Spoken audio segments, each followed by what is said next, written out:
Afternoon, Cherries fans, and welcome to this latest show here on Cherries Extra, part of Up the Cherries in All Departments. Sorry if I have got a bit of a croaky voice. I've been coughing all evening, so I do apologise. So hopefully that won't put you off. But before we do discuss our topics today, here's a little bit about our sponsors, Dental on the Banks.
Find out what they can do for you, visit dentalonthebanks.co.uk.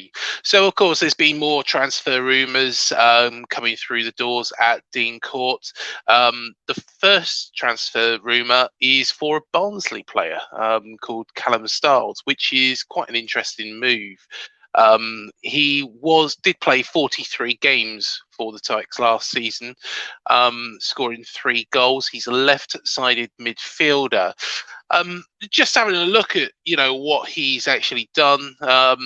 His goal participation is about 12%. To be honest, it doesn't really jump out to me. I'm guessing that Scott Parker probably sees him as one for the future. His contract is expiring next year in 2023, so that would make sense. But I think he's probably going to be more of a squad player, somebody that the club can bring through.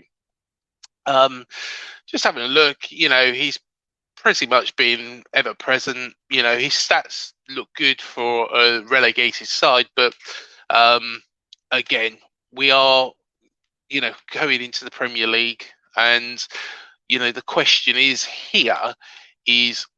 do we want to actually go for a player who's just been relegated with a team?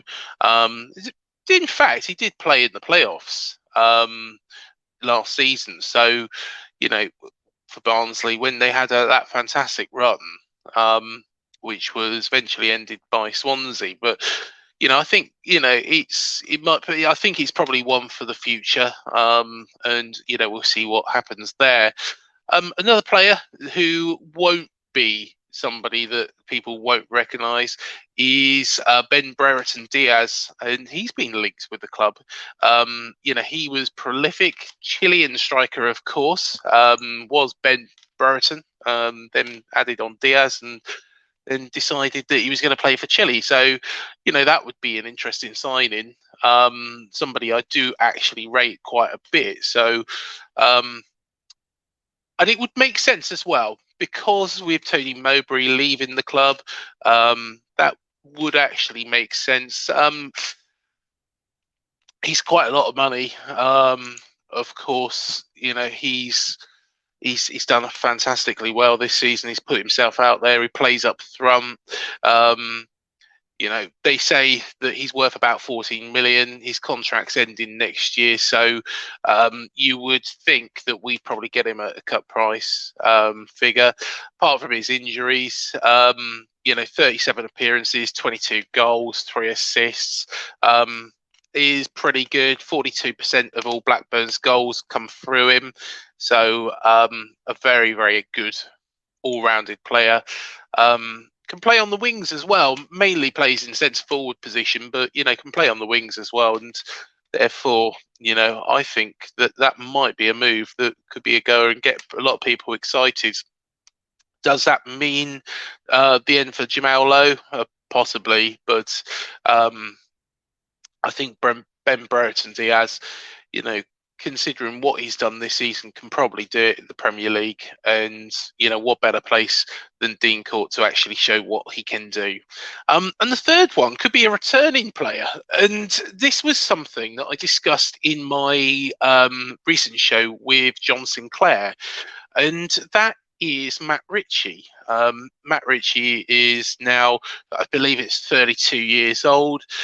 He hasn't really played much for Newcastle last season. But he's still an outstanding player. You know, he can still do the business. Probably lost a little bit of pace. Of course, was when he was here previously, he's playing either left back or left midfield.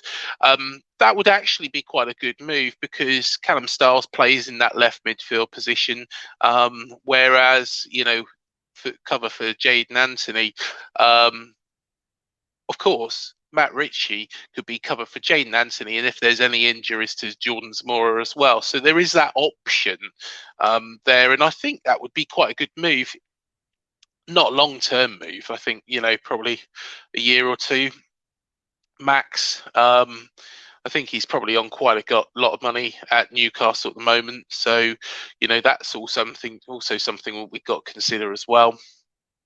So, yeah, very, very interesting things that are happening around the club.